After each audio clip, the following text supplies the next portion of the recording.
It has been 1 year since Russia began its war in Ukraine. Millions displaced, hundreds of thousands killed or injured, and 2 U.S. veterans fighting in Ukraine now home and free after being captured by Russian forces.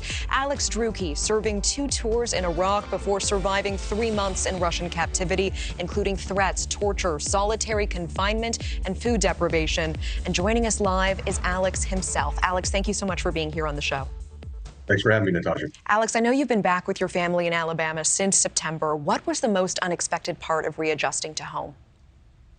That's a really tough question. There's a lot that has to be handled. You know, I've been getting great care from our local VA hospital. They've been checking me out physically, and so far everything's coming back more or less okay, or they say, hey, it's just going to get better with time.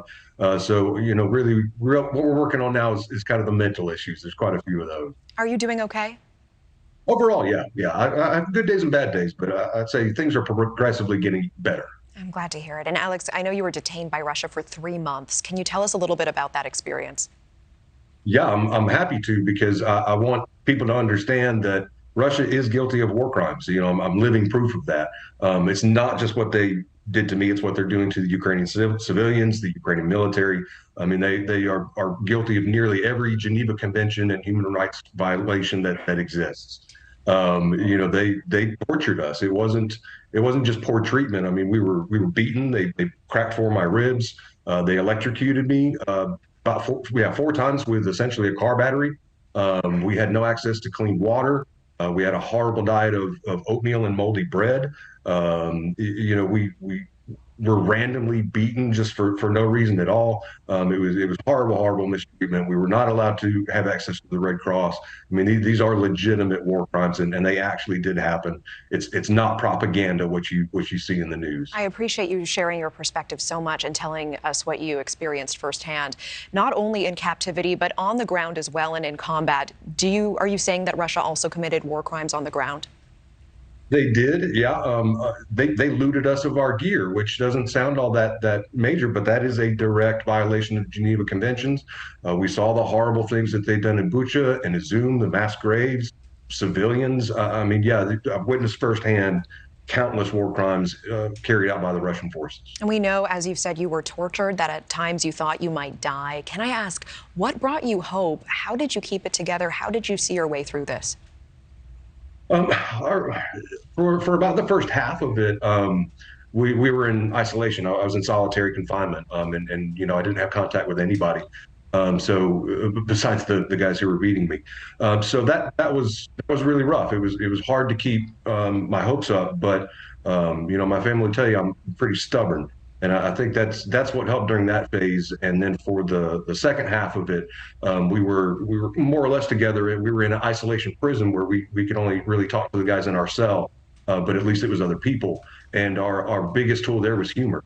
I mean, there's graveyard humor, and then there's what we were doing, and it's way worse than that. But you know, humor really kept us alive, kept our spirits up, and we made a rule in the cell. We called it the 51-49 rule. And that was, you stay 51% positive minimum. Okay, 49% negative is okay, but 51% positive. And if you ever dip down below that, you got to let me know. And even if I'm down in the dumps, I'm going to step up. I'm going to be positive. I'm going to reach that 51%, so you can reach that 51%. That's really striking. Thank you for sharing that. And I know we are passing this year mark in this war. Can you talk a little bit about your experience? What is your message today? Is Russia, despite suffering heavy losses, still very formidable in this war? They really are.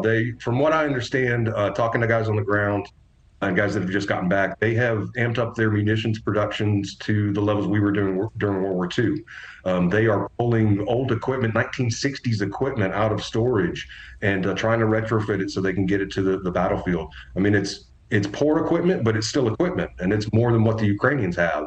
They're vastly outnumbered, and Russia has vastly more resources than they do. So Russia is not done with this. I think at this point, really, it's only fighting for Putin's pride. He's already lost this war. He just can't admit it, and he's backed himself into this corner. But he's not going to back down. And I think that the more he gets backed in, the less predictable he becomes. And it's exceptionally important that we continue supporting Ukraine. We increase our support to Ukraine. They need weapons, they need munitions, they need artillery, they need planes. Air superiority would make a huge difference in this war.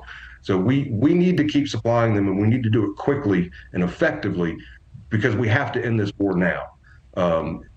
Ukraine is going to win this war. I promise you that. All they need is the tools to do it. So if we give them the tools, they're going to win. But God forbid if they don't, Putin's not going to be satisfied. He's going to go for other countries.